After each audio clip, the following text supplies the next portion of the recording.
ป๊า Amazing ทุก Thailand. คนสู้ยาก What does Thailand feel like? สวยมาก It feels like ไทยแลนด์ทุกคน in every breath, peace surrounds you. A beautiful blend of สวย spices and มาก flavors. โอ้โหพี่น้อง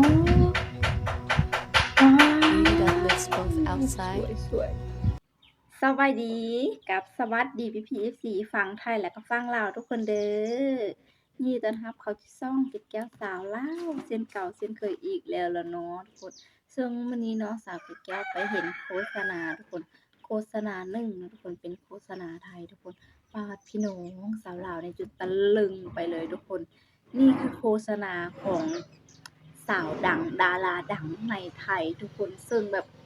เพิ่นทุกคนจะจับอิหยังก็เป็นเงินเป็นคำหมดโดยเฉพาะทุกคนนั่นก็คือลิซ่าแบล็คพิงค์ทุกคนเพิ่นเป็นคนไทยที่ว่ามีความสามารถและโด่งดังที่สุดนั่นเองทุกคนจับอิหยังก็เป็นสินค้าเป็นหยังทุกคนเป็นเงินเป็นคำหมดทุกคนแล้วนี่ทุกคนเพิ่นโปรโมตประเทศตัวเองแฮงคักอีทุกคนสถานที่ที่สวยงามๆต่างๆทุกคนแต่ละคนจะนำไปเบิ่งสถานที่ที่ว่า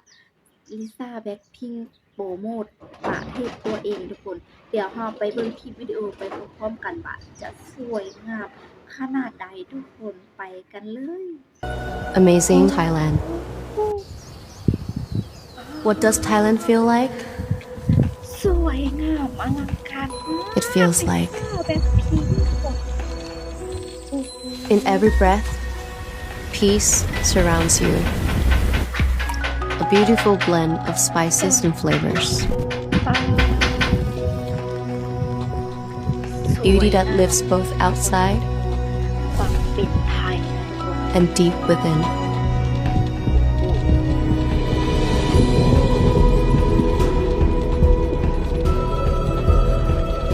Some journeys stay with you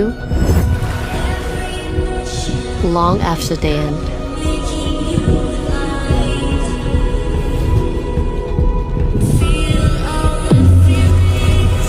Feel all the feelings.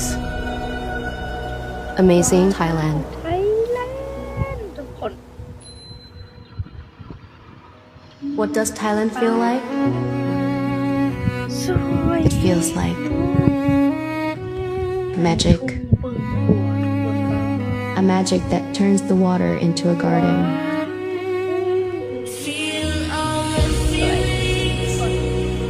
Where the horizon isn't just a line, but a sea of endless pink. สวยงาม It's not just a view, it's a feeling that wakes you up, สถานที่ soft, สวยของเมืองไทย serene, unreal. I never knew paradise could be this simple.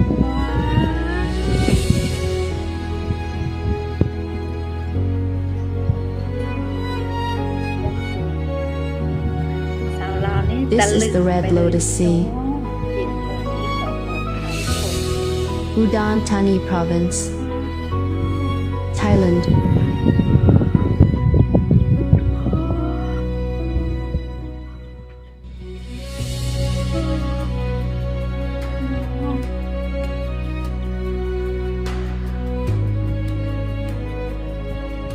โอ้โหทุกคนเป็นจังได๋กันแน่ทุกคนได้เบิ่งนํกันแล้วปาดพี่น้องคือแบบสวยงามมากโดยเฉพาะทุกคนแม่นทะเลบัวแดงทุกคนปาดพี่น้องคือแบบสวยงามมากในยามค่ำเนาะทุกคนตะเวนสอดแสงมันแบบปาดพี่น้องความสวยเนาะแล้วลิซ่าแบล็คพิงค์นะทุกคนไม่ใช่แค่แบบร้องเพลงเพราะอย่างเดียวทุกคนเสียงก็ยังเพราะอีกทุกคนแล้วการที่เพิ่นโปรโมตประเทศไทยสถานที่ท่องเที่ยวสวยๆลิซ่าแบล็คพิงค์จะพูดหรือว่าเว้าเป็นภาษาอังกฤษเนาะทุกคนซึ่งจะเฮ็ดให้สาวต่างชาติได้ฟังได้เบิ่งแล้วจะเข้าใจง่ายนั่นเองทุกคนและก็มีคำแปลให้คนไทยที่ว่าบ่ฮู้ภาษาอังกฤษคือสาวเกี่ยวนั่นทุกคนเนาะก็มีเขียนภาษาไทยลงด้านล่างอีกด้วยนะทุกคนเนาะปาดพี่น้องแล้วก็เกี่ยวกับอาหารไทยในความเป็นไทยเนาะ รสชาติแบบกลมๆอร่อยทุกเมนูอะนะทุกคนเนาะนี่เด้อทุกคนเสียงพูดก็เพราะมากทุกคนเนาะและก็สวยอีกด้วยทุกคนนี่แหละทุกคนเนาะทุกคนสมแล้วที่เป็นคนดังเป็นคนไทยทุกคนทั้งสวยทั้งงามทั้งเก่งทุกคนสาวเกดแก้วจะมาย่อๆคำที่สาวเกดแก้ว คำที่สาวลิซ่าแบล็คพิงค์ได้เว้าทุกคนสังเกตเก็บกระจดไว้หน้อยหนึ่งเนาะทุกคนทุกคนประเทศไทยให้ความรู้สึกแบบไหนกันวะทุกคนแบบไหนกันเหรอประมาณนี้นะทุกคนมันคือความรู้สึกที่ว่าทุกลมหายใจถูกโอบล้อมไปด้วยความสงบไปด้วยความลิ้มลองรสชาติที่กลมกล่อมอร่อย ทุกที่ที่สัมผัสงดงามกว่าการมองเห็นทุกคนอันนี้เป็นปาดคือแบบมันก็สวยงามจริงๆเลยทุกคนสวยแบบธรรมชาติอะนะทุกคนเนาะแม่นทุกคนคือความจริงเนาะเฮาแนมไปแล้วงดงามแต่บ่สมกับเฮาได้สัมผัสนั้นเนาะทุกคนทุกความทรงจำจะคงอยู่ตลอดไป แม้การเดินทางจะสิ้นสุดลง สัมผัสถึงความรู้สึกที่เมืองไทยป๊าดพี่น้องไทยแลนด์เลยเนาะพี่น้องคือแบบได้เบิ่งแบบนี้เด้อคนแบบโปรโมตประเทศตัวเองอะนะทุกคนแบบสถานที่ท่องเที่ยวสวยๆงามๆเนาะทุกคนเนาะแล้วก็แบบอาหารไทยความเป็นไทยอะนะทุกคนเนาะแล้วก็แบบทุกคนสวยแล้วก็เก่งอีกด้วยเนาะทุกคน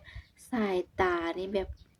สวยแรงอะนะทุกคนการมองการพูดแบบสวยทุกอย่างอะนะทุกคนเนาะเอาล่ะเนาะทุกคนคลิปวิดีโอนี้สาวเพชรแก้วก็จะได้ขอจบคลิปวิดีโอเพียงเท่านี้ทุกคนขอบใจพี่ๆ FC ทุกคนที่ติดตามและรับชมคลิปวิดีโอของสาวเพชรแก้วทุกคน แล้วก็ฝากพี่ๆ FC ทุกคนกดไลค์กดแชร์กดติดตามให้สาวเพชรแก้วด้วยนะคะสำหรับคลิปนี้ทุกคนบ๊ายบาย